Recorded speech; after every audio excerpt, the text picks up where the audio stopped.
working on, hopefully nga, our target is to be in the Southeast Asian Games. Okay, so that's what we're looking at. So it's gonna be a big, parang Boost sa oo, sport. sa sport if napasok kami sa SEA Games. Wow. Well, we've talked to a number of other countries. Singapore is very interested in it, Indonesia as well. So the three key countries, Indonesia, Singapore, and the Philippines, are working to include it in the SEA Games.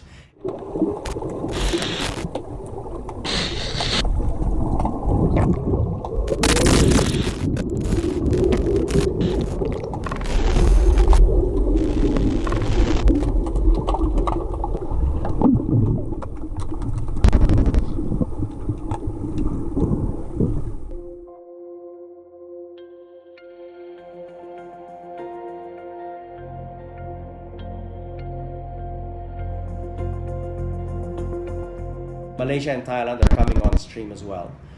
So with the 5 countries asking for the sport to be included in the SEA Games, we have the International Federation. We've got the Philippines, which is hosting SEA Games 2019, and we have 4 other countries aside from ourselves. So 5 countries in total that are going to ask for it to be in SEA Games.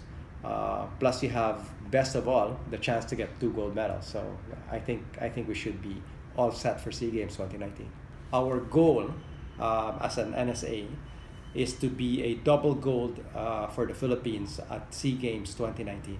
Yeah, the most important is that we're focused on delivering double gold for SEA Games 2019.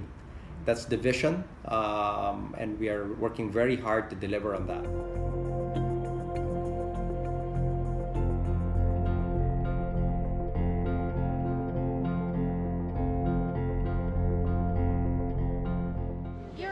Worried about the sport na mag-grow siya.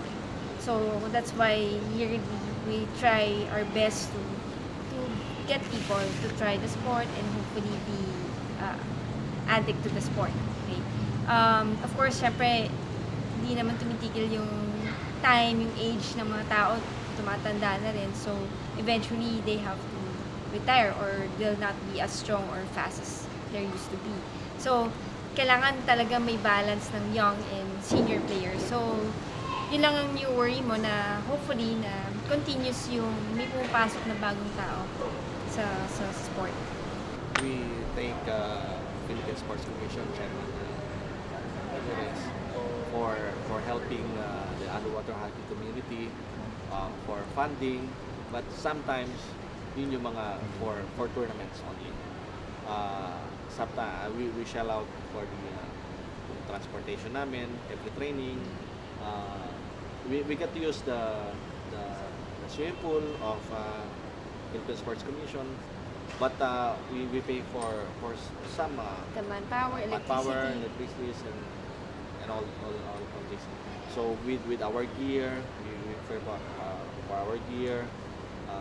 Syempre, every time we train, kailangan namin tumasos, gasolina. One of the things about sports is that you realize that there's so many levels of a sport, and when you're playing among yourselves, you can get to a certain skill level. As you go to regional competitions, you realize that there's so many more things that you can learn, and so your skill level goes up.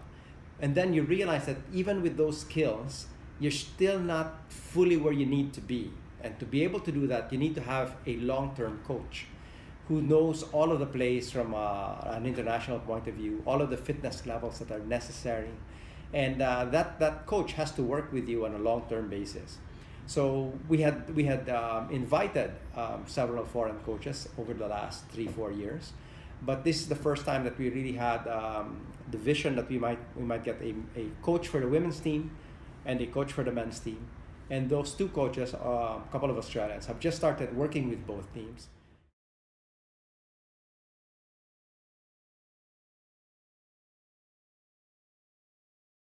So I think in the next 5 to 10 years, China is going to be a dominant force in this sport, and to be able to participate against China, we need to increase our recruitment levels in schools as well, so that we can get younger swimmers and younger players into the sport. Because internationally, there are tournaments that start at the under 19 level. So we would be very interested to work with schools to try to get underwater hockey into their PE programs.